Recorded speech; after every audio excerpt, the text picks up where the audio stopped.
Product not yet rated.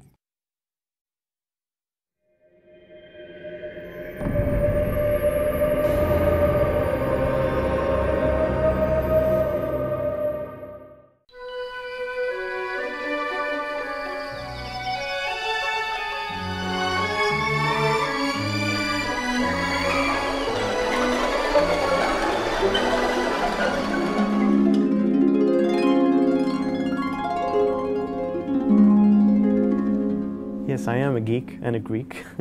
I would say I'm a hidden geek. I am a complete geek. Well, I don't think so. I like to keep up with the latest trends on the high streets. I suppose I am a bit of a geek. I've had the traditional geek bringing up. I had a chemistry set at the age of 7. Tim Rance is a very big geek, yeah, but I mean, we can sort of make exceptions for some people. Attention to all sorts of very obscure technical details that bores everybody stupid.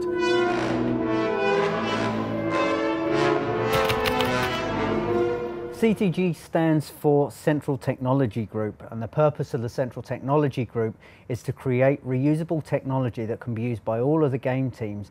If I asked you to build a house and presented you with a big pile of rocks and trees and concrete and so on, the first thing you'd probably ask me for would be the right tools.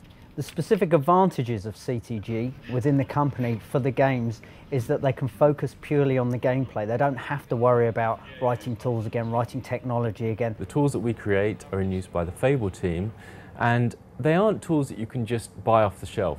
A follow-up project or game will use the same code and tools that we've produced, and they can go straight into making the game and producing cool games for everybody. Currently I'm working on a spline tool. That means splines are basically curves, so I'm trying to make a tool to help people put things on curves. Lionhead has been making these tools and games for the past 10 years, and to celebrate our anniversary, a big fancy dress party was planned. I've taken 2 days off to build my costume, which is Pyramid Head from Silent Hill. I spent so long deliberating whether I should go as the film version, which is a little bit more recognisable, or whether I should be really hardcore and go as the game version, and I kind of bottled out and went for the film version. 4 hours in, and I don't seem to be getting anywhere really, but I might need to go for a little sit down. One of the things that's a real struggle for game developers is fitting all of those assets into memory and onto the DVDs. What we've done is develop some compression routines that squashes down the data so that it will fit in the available memory, and we've done this with animations which take up huge amounts of memory uncompressed. We've done it with textures, which are the sort of beautiful pictures that go onto the meshes that we create. In an animation, which is basically the movement of a character around the world, we've managed to squeeze those down to just 1% of their original size. It just helps the pipeline, the content from the people, the creative people, through to the actual game itself. I told everyone that I was taking some days off to do some charity work. I'll be good. It's going well.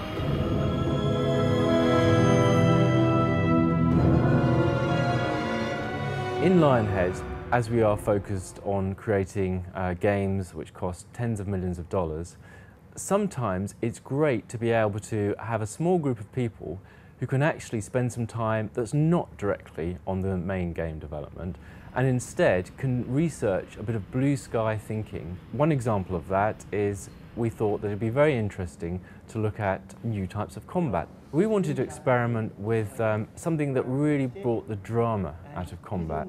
Drama is important and vital for combat because it gives it a nice, full-fledged purpose, a motivation for the player. The whole idea about it is to try and leverage everything that you can to make the combat more exciting without actually changing the combat itself.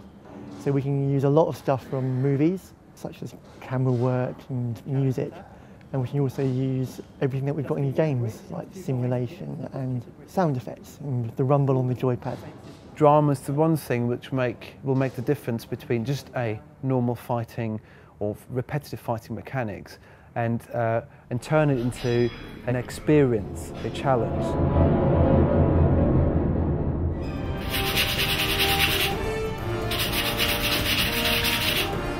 apart from running out of paint and finding out that this is coming off all over me and my clothes, well, I'm a little bit behind, but I'll just work through the night again. There's a whole range of things that have gone into Fable II to help the production of Fable II and the game itself. The fog adds a certain sense of atmosphere. Pete thought it was a good idea to actually get a fog machine in. It was quite good fun actually. We put it in a bucket and all of a sudden our bucket was full of mist and we just spent the entire day playing with it. It was great. We used it to get a good sense of how mist moves around, and then I believe Peter Molyneux nicked it for his pond at home, and he still hasn't returned it. Strange things are afoot in Peter's garden. And it's not just the mystery of the missing fog machine.